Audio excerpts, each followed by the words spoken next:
En aquel tiempo disputaban los judíos entre sí: ¿cómo puede éste darnos a comer su carne? Entonces Jesús les dijo: en verdad os digo, si no coméis la carne del Hijo del Hombre y no bebéis su sangre, no tenéis vida en vosotros. El que come mi carne y bebe mi sangre tiene vida eterna, y yo lo resucitaré en el último día. Mi carne es verdadera comida, y mi sangre es verdadera bebida. El que come mi carne y bebe mi sangre, habita en mí, y yo en él. Como el Padre que vive me ha enviado, y yo vivo por el Padre, así, del mismo modo, el que me come vivirá por mí. Este es el pan que ha bajado del cielo, no como el de vuestros padres que comieron y murieron. El que come este pan vivirá para siempre. Esto lo dijo Jesús en la sinagoga cuando enseñaba en Cafarnaúm. Palabra del Señor. Gloria a ti, Señor Jesús. Una regla básica para entender, interpretar las Escrituras es siempre leer el texto en el contexto y luego ese texto relacionarlo con otros, sobre todo son del Nuevo Testamento, aunque también del Antiguo Testamento.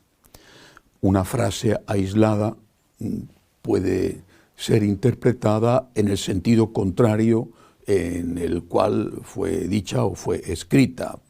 Siempre se pone este ejemplo, ¿no? Que la Biblia dice no hay Dios, y es verdad, la Biblia dice no hay Dios.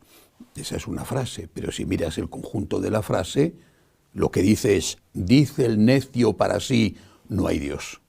Si tú cortas una parte de esa frase y dices no hay Dios, pues la Biblia dice que no hay Dios.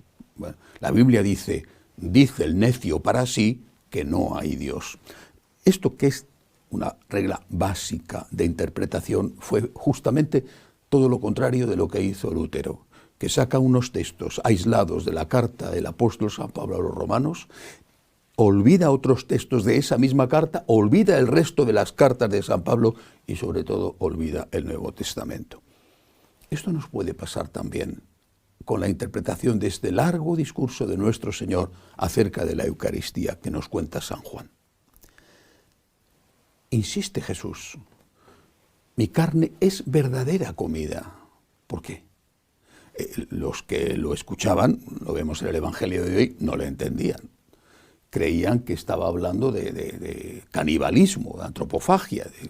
¿Cómo puede este darnos a comer su carne? ¿De qué está hablando? Se ha vuelto loco. ¿Va a cortarse un pedazo de brazo para que lo comamos? ¿O va a suicidarse y después va a organizar un convite con sus restos? ¿De qué habla? Jesús está hablando de algo que en aquel momento no podían entender, nosotros sí. Está hablando de la Eucaristía. Insiste: mi carne es verdadera comida, mi sangre es verdadera bebida. Insiste, aún a riesgo de provocar el escándalo, aún a riesgo, como de hecho sucedió, de alejar a muchos de él porque pensaban que se había vuelto loco y que estaba invitándoles al canibalismo. Pero ¿por qué paga el Señor ese precio de insistir? Mi carne es verdadera comida, mi sangre es verdadera bebida.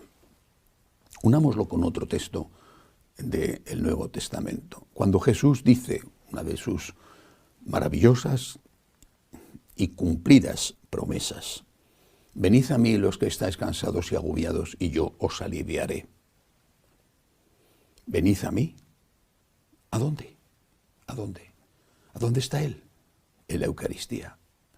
Venid a mí los que estáis cansados y agobiados. Es decir, todos. Venid a mí cuando estáis cansados y agobiados, y yo os aliviaré. Porque ¿cuál es el objetivo de la comida o de la bebida? Restaurar las fuerzas. Tienes hambre, estás débil, comes, recuperas fuerzas. Estás sediento, no aguantas más, bebes, recuperas fuerzas. La comida, cuando es tomada en justa proporción como la bebida, te hace recuperar fuerzas. Por lo tanto, la Eucaristía, que Jesús insiste tanto en que es verdadera comida, tiene el objetivo de hacernos recuperar fuerzas. Justo lo que el Señor había prometido. Venid a mí, los que estáis cansados y agobiados, y yo os aliviaré. Yo os daré fuerzas. Pero las fuerzas que recuperamos al comer y al beber no significa que los problemas desaparezcan. Al contrario, siguen ahí. Pero con esas fuerzas podemos afrontar los problemas y vencerlos. San Juan Pablo II ponía, y lo hizo más de una vez, un ejemplo que creo que es muy representativo de su forma de entender la vida cristiana y de su forma de entender también la predicación de los sacerdotes. Él decía, si tenemos que subir una montaña, esa montaña es dura de subir, una montaña escalada. Él era un gran alpinista en aquellos montes del sur de Polonia, donde tantas veces fue a hacer alpinismo. Y tenemos que subir una montaña, hay dos maneras de conseguirlo. Una, destruyamos la montaña, destruyámosla. Una gigantesca bomba que acabe con la montaña y que haga de la montaña una llanura. Destruyamos la montaña.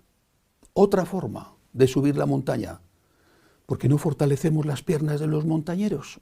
Ejercicio, entrenamiento, y ya verás cómo pueden subir la montaña. Así son los problemas de la vida. Hay una pedagogía, y yo creo que es una palabra no adecuada, pero bueno, hay una pedagogía que consiste en decirte, esto no es pecado, puedes hacerlo, no pasa nada. Puedes matar, puedes robar, puedes mentir, puedes engañar a tu esposa, a tu marido, puedes hacer lo que quieras, esto no es pecado. Esa sería la táctica de destruir la montaña. Destruye la montaña, no hagas esfuerzos, no los hagas. ¿Por qué tienes que hacer esfuerzos? Haz lo que te pide el cuerpo. Si nada es pecado, destruye la montaña. Mira que es difícil cumplir los mandamientos, destruye la montaña. Dile a todo el mundo, eso sí, díselo en nombre del amor, en nombre de la misericordia. Dile a todo el mundo que haga lo que quiera, destruye la montaña.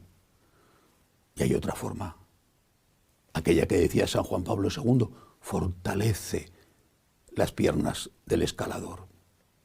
Fortalece las rodillas vacilantes. Y ya verás cómo poco a poco logra subir la montaña, paso a paso. Quizá tendrá algún retroceso, quizá durante la subida se pegue algún golpe con las piedras o se rasguñe las manos agarrándose a las piedras, es posible. Pero habrá subido la montaña y será fuerte. Bueno, pues lo que tenemos que hacer es subir la montaña, afrontar los problemas de la vida. Y para eso necesitamos alimento, es decir, necesitamos la Eucaristía. Venid a mí los que estáis cansados y agobiados y yo os aliviaré. Pero cargad con mi yugo. Cargad con mi yugo. No dice, y yo os aliviaré y os quitaré el yugo. Pondré una bomba en la montaña y ya no habrá montaña. Diré que nada es pecado. No dice eso. Yo os aliviaré porque la vamos a subir la montaña entre los dos, vosotros y yo. Yo seré vuestro alimento. Yo os daré la fuerza, pero para subir la montaña. No para rendirte. No para que digas que puedes hacer lo que quieres porque eso te hace daño, aunque sea muy agradable escuchar y aunque tantos y tantos y tantos sacerdotes y obispos hoy estén enseñando herejías y estén diciendo que no hay pecado, que no existe el pecado, que puedes hacer lo que quieras, eso te hace daño, te hace daño. ¿Qué dirías de un médico que te dijera que puedes beber todo lo que quieras, fumar todo lo que quieras, drogarte todo lo que quieras? Quizá dirías que es un médico muy complaciente, pero en el fondo dirías que es un mal médico y que está haciéndote un enorme daño al darte esos consejos. Jesús no es un mal médico. Jesús te dice, tienes que subir la montaña. Y si te caes, levántate. Yo no te voy a regañar.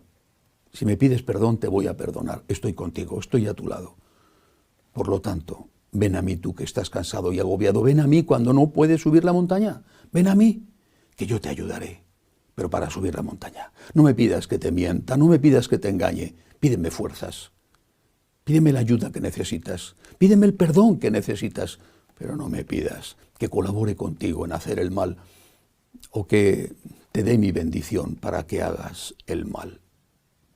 El Señor nos ha dejado el alimento que da la vida, el alimento que nos ayudará a estar en gracia hasta la vida eterna. Y aquel que come de este pan y bebe de esta sangre, lucha. El que lucha siempre vence, y el que vence se encontrará con Dios en el cielo. Que así sea.